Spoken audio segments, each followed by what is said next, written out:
Hello guys, welcome back to my channel. কেমন আছো তোমরা সবাই? আশা করছি ভীষণ ভালো আছো। ভগবানের কাছে প্রার্থনা করি তোমরা সবসময় খুব ভালো থেকো। তো চলে এসেছি আজকে আরও একটা নতুন ব্লগ নিয়ে। তবে আজকে ব্লগটা একটু মন খারাপ নিয়েই শুরু করছি, কারণ দেখো দেখতেই পাচ্ছ সকাল থেকে সেরকমভাবে ভিডিও শুরু করা হয়নি, অনেক কিছুই হয়ে গেছে, খাওয়া দাওয়া অনেক কিছু।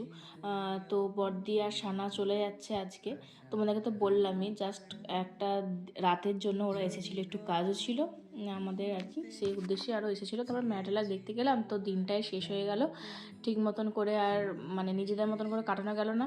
আরও যে দুদিন এক্সট্রা থাকবে সেটাও থাকতে পারলো না, কারণ আজকে ছিল সেদিনকে ছিল আর কি আমার মামার মেয়ে বিয়ে, তো সেখানে মামা বাড়ি আমাদেরকে যেতে হবে।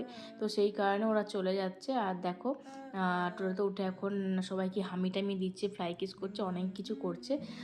তো মনটা খারাপ, দিদিরা এখন শ্বশুরবাড়ি চলে যাচ্ছে। তো এরপরে মেজদিরাও বেরিয়ে যাবে। টোটোই যে ওইদিকে হাঁ করে দেখছে, টোটোই করে ওর দিদি চলে গেল। সানাকে তো প্রচণ্ড ভালোবাসে, দেখলেই হাঁ করে তাকিয়ে দেবে সানার দিকে, এরকম ব্যাপার। তো এটাই বলছিলাম, মনটা খারাপ হয়ে গেল। অনেক দিন পর এসেছিলো, যে একটু বেশি দিন থাকবে তার উপায় আর হলো না, কিছু করার নেই। এদিকে মামার কোলে চেপে তো উনি খুব খুশি, কিন্তু ওই যে একভাবে দেখিয়ে যাচ্ছে টোটোটাকে, যতক্ষণ না চোখের সামনে গেল, চোখ থেকে আড়াল হলো, ততক্ষণও একভাবে সমান দেখে যাচ্ছে, মুখটা ছুঁচোর মতন করে রেখেছে। ওর মনটা খারাপ, এটাই বোঝাতে চাচ্ছে আর কি। তো ওইদিকে দেখো মেজদিও কিন্তু রেডি হচ্ছে, আর মা ঝাঁটফাট দিয়ে দিল। আমরাও বেরোবো এখন।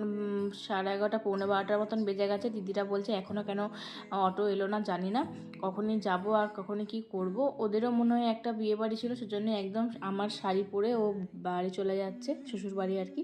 তো ও এখন এখানেতেই থাকবে, মানে শ্বশুর বাড়িতে কয়েকদিন, কারণ ওর তো আবার ট্রান্সফার হয়ে গেছে, সুমিতদার আবার অন্য জায়গাতে ট্রান্সফার হয়ে গেছে, খড়গপুর সালুয়া ওই সাইডে। তো সেই জন্য এখনও এখানেই থাকবে। দেন তারপরে পুরুলিয়া যেয়ে আবারও সব কিছু প্যাকিং করে সালোয়ার নিয়ে যাওয়ার পরে আবার ওখানে কোয়ার্টার হয়তো পেয়ে যাবে ওরা, তো সেখানেতে একবারে যাবে।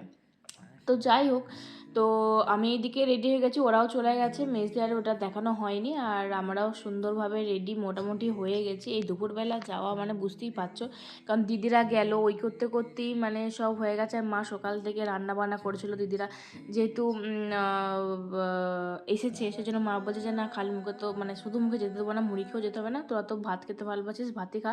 তো দিদিরা যা ভালোবাসে, সজনে ফুল ভাজা ভীষণ ভালোবাসে ওরা দুজনই, ওটা করেছিল। শাক ভাজা ছিল, আলু ভেজেছিল, আলু ভেজেছিল, আলু ভাতে বড়ি মোয়া, মানে যা ভালোবাসে আর কি। পোস্ত, কাঁচা পেঁয়াজ কাঁচা লঙ্কা দিয়ে, তারপরে মাংস ছিল গতকালের, তারপরে মাছ ছিল, মানে প্রচুর কিছু আইটেম ছিল, মাছ মেখে ছিল, অনেক কিছু। সেগুলো সব ভিডিও করা হয়নি, অনেক বসে বসে গল্প করলাম। তারপরে ডিম সেদ্ধ করা হয়েছিল, সেটাকে আবার মাখা হয়েছিল, মানে অনেক কিছু করে ফেলেছিল মা।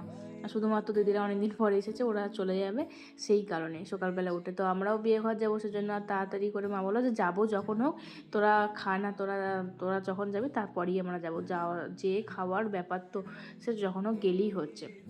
তো তারই মধ্যে একটু তাড়াতাড়ি বেরিয়েছিলাম, কিন্তু এইদিকে বোন আবার এসেছে, তোমরা তো দেখতেই পেলে। তো আমরা তো বেরিয়ে পড়েছিলাম, আর বোনের জন্য একটুখানি ওয়েট করছিলাম, কারণ বোন একটু পার্লারে গেছিলো। ও কালকেই ব্যাঙ্গালোর থেকে ফিরেছে, মানে গতকাল। তো যখন ভিডিওটা করেছিলাম আর কি, ব্লগটা, তো তখন এখানকে তারপরে ও এসে একটু আজকে যেহেতু বিয়ে বাড়ি আছে, সেজন্য একটু হেয়ার স্টাইলটা করতে গেল, আর একটু হেয়ারটাও কাটিং করতে চেয়েছিলো, বাট হেয়ার কাটিং করেনি। আর এদিকে নেলসটা করেছে ও আরামবাগে আসার পথে আমার মাসিমণির বাড়িতে করে নিয়েছে। আমাদের ওখানে মানে মুনু বলি না, ওই মুনুদের ওখানে চেনা জানা কেউ আছে মুনুর, সে করে দিয়েছে। নেলসটা এত ভালো হয়েছে, খুব সুন্দর কিউট দেখতে হয়েছিল। একটা আঙুলে আবার বো করেছিল, ওটা তার জন্য আরও ভালো লাগছিল।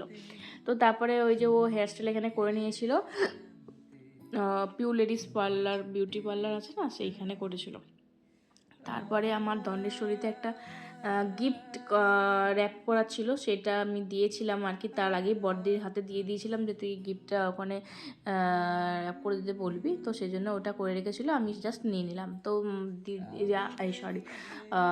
বুনি তারপরে মাইমা সব জিজ্ঞেস করছিল কী আছে, বললাম এখন বলবো না, তোর তো জন্মদিন, তো জন্মদিনেতেই তুই খুলবি, তখন দেখবি। কারণ বোনের তার পরের দিনে 25 তারিখে বিয়ে বাড়ি ছিল, আর 26 তারিখে জন্মদিন ছিল, তো সেই জন্য খালি হাতে কেন যাবো, বোনের জন্য একটা গিফট নিয়ে গেছিলাম। তো যাই হোক সেসব তো পরে ব্লগে বলবো আমি অবশ্যই। আর এই দেখো আমরা কিন্তু মামাবাড়ি পৌঁছে গেছি, সেটা আর ভিডিও করা হয়নি। আর দাদু দিদাকে এসেই দেখাচ্ছিলাম যে কি শাড়ি নিয়ে এসেছিলাম। আর তোমাদেরকে তো দেখিয়েছিলাম যখন শাড়িটা কিনেছিলাম যে এই শাড়িটা নিচ্ছি, তো এটাও দাদুদেরকে দেখাচ্ছিলাম যে দেখো দাদু শাড়িটা কেমন হয়েছে বলো। দাদুগুলো দারুণ হয়েছে, দিদারও খুব পছন্দ হয়েছে।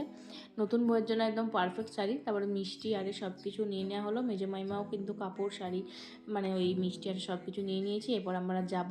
এখন বাজে ঘড়িতে 3টে। আমরা মানে কি বলবো আর, লজ্জার বিষয় 3টার সময় লোকের বাড়িতে, বিয়ে বাড়িতে, তাও আবার খেতে যাচ্ছি। এটা বিয়ে বাড়ি বলে তাই, না হলে যে কী হতো। তাই বলছিলাম যে আর কিছু পাওয়া যাবে, আর কিছু পাওয়া যাবে না। এরপর রাতের খাবার শুরু হয়ে গেছে আর আমরা এখন যাচ্ছি দিনের বেলার খাবার খেতে। তো মাকে বলছি তাড়াতাড়ি চলো আর লেট করো না। আর মায়ের জন্য তো এই শাড়িটা কিনেছিলাম ওইখান থেকেই, একটা এই কালার, একটা নস্যি খয়েরি টাইপের কালারের কিনেছিলাম, বেশ সুন্দর। ক্যামেরাতে অতটা বুঝতে পারা যাচ্ছে না, ডিপ তুতে কালারের শাড়িটা ছিল। আর এত সুন্দর শাড়িটা কি বলবো, আমি ভেবেছিলাম একদিন পরবো।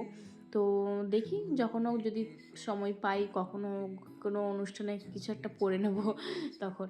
তো এদিকে বোন তো মাথায় ওড়না নিয়ে যাচ্ছে, যাতে কেউ দেখে নেয় নাই আর কি, পরে দেখাবে একদম রাত্রেবেলাতে। আর রাস্তাতেও তাই ধুলো বালির জন্য, তারপর চুলে যাতে খুলে না যায় সেজন্য চাদর নিয়ে ঢাকা দিয়ে আসছিল। আর এই হচ্ছে আমার চলেই এসেছি। এখানে দেখো লোকজন কেউ নেই, কারণ এখন 3টে 3:30 বাজে, এখন কে আর থাকবে বলো তো। আর এই যে তাকে দেখতে পেলে, এই হলো আমার উৎপল মামা, উৎপল মামারই মেয়ের বিয়ে আর কি। উৎপল মামা হচ্ছে আমার বড় মাইমার নিজের ভাই। তো সেই জন্য আর বড় মাইমার আর কি এখানেতেই বিয়ে হয়েছে, মানে পাড়ার বিয়ে হয়েছে প্রেম টেম করে। এই যে আমার বড় মাইমা এখন খাচ্ছিলো, আমি বলছি মাইমা তুমি তাহলে আমাদের সাথে খেতে বসলে, মানে বলেছে তার আগেই বসেছিল আর কি, আস্তে আস্তে খাচ্ছিলো বলে আমাদের সাথেই হয়ে গেল। তো একটু মাইমাকে বুনি ক্যাপচার করে নিল। তারপরে আমরা এইখানে বসে পড়লাম, আমরাই বাকি ছিলাম, তাড়াতাড়ি বলো তাড়াতাড়ি খেয়ে নে তোরা। আর প্রচণ্ড খিদেও পেয়েছিল। আর বিয়েবাড়ির খাবার খেতে কিন্তু দেখবে ভীষণ ভালো লাগে, ডাল দিয়ে, এঁচড় দিয়ে, শাক ঘন্টটা এত ভালো লাগে। বিয়েবাড়ির ডাল মাছটাও ভীষণ ভালো লাগে, একটা অন্যরকম টেস্ট হয়। তো ভীষণ ভালোভাবে খেয়ে নিলাম, চাটনি মেখে মেখে পাঁপড় দিয়ে বেশ ভালো খেয়ে নিলাম। তো তারপরে আমাদের খাওয়া দাওয়া মিটে যাওয়ার পর মা তাও কাপড় টাপড় দিতে গেছিলো মাইমাদেরকে, বোনের হাতে, দিদির হাতে। তারপরে আমরা চলে এসেছিলাম, আমাকে ফোন করেছিল পার্সেল দাদা, ডেলিভারি দাদা, ডেলিভারি দিতে এসেছে এখানেতেও, মানে চলে এসেছে মামাবাড়িতে। কী আর বলবো, আমি বললাম যে আমি বাড়িতে থাকবো না, তুমি তাহলে মামাবাড়িতে দিয়ে চলে যাও। যে যার সাথে আর কি ভালো চেনা জানা, প্রত্যেক দিনই যেহেতু নিয়ে নিই তো ভালো চেনা জানা হয়েই গেছে, বললাম যে তুমি আজকে অন্য কাউকে পাঠিও, মানে যে মধুবান আসবে তার হাতে দিয়ে দিও আমার পার্সেলটা। তো নিয়ে নিয়েছি। আর তোমরা নিশ্চয়ই বুঝতেই পারছো কিসে কি কোন পার্সেলটা এসছে। হ্যাঁ, আমি বেড়াতে যাবো বলে এই কয়েকটা পার্সেল নিচ্ছিলাম, কিনছিলাম আর কি, নতুন জামা। আর এদিকে বোনও নিয়ে নিয়েছে একটা নতুন ড্রেস, কারণ ওর পরের দিনে বার্থডে, সেই জন্য ও একটা নতুন সুন্দর একটা সিন্ডারেলা টাইপ ড্রেস নিয়েছে, বেশ সুন্দর। তো ও বললো যে আমি মানে খুলতে পারছি না, আসলে নেলস করেছে তো সেই জন্য এখন সব সাবধানে করতে হবে, খেতে পারবে না আর করতে পারবে না। আর ওকে বারণ করেছিলাম যে খাবি না, চামচ করে খা বা মাইমাকে বল খাই দিতে, সে কিছুতেই খেলো না, নিজের হাতেই খেলো, হাতের আঙুল সঙ্গে সঙ্গে হলুদ হয়ে গেলো, তবে আবারও দুদিনে ঠিক হয়ে গেছিলো। তো যাই হোক, এই যে এই ড্রেসটা এসেছে, এই ড্রেসটা তোমরা এখন হয়তো বুঝতে পারবে না যতক্ষণ না ও পরে দেখাচ্ছে, যদিও তোমরা ছবি দেখে নিয়েছো, তাও আমি, ও কালকে তো পরবেই, তখন তোমাদেরকে সুন্দরভাবে কিন্তু দেখিয়ে দেবো, এখন আর দেখাচ্ছি না। তো তারপরে আমাদের কিন্তু বিকাল টিকাল ওই 4টে 4:30 মতন বাজে, সব কিছু করতে একটুখানি শুয়েছিলাম, চেঞ্জ বেঞ্জ করে একটু ফ্রেশ ট্রেশ হয়েছিলাম। আর তখন দেখি ব্যান্ড বাজছে। তো আমাদের এখানে মামাদের পুকুরে আমাদের দিদিকে স্নান করাতে নিয়ে এসেছিলো, সুমিদিকে, মানে নতুন কনেকে আর কি, আজকের কনেকে। তো আমি নাইটি যেহেতু পরে নিয়েছিলাম, বোনকে বললাম তুই যা, তুই ভিডিওটা করে নিয়ে, আমি নাইটি পরে আর সবারই সামনে যাব না। তো বোন তো 1 নম্বর ব্যাঙ্গালোর থেকে এসেছে অনেক দিন পর, প্রায় কয়েক মাস পর।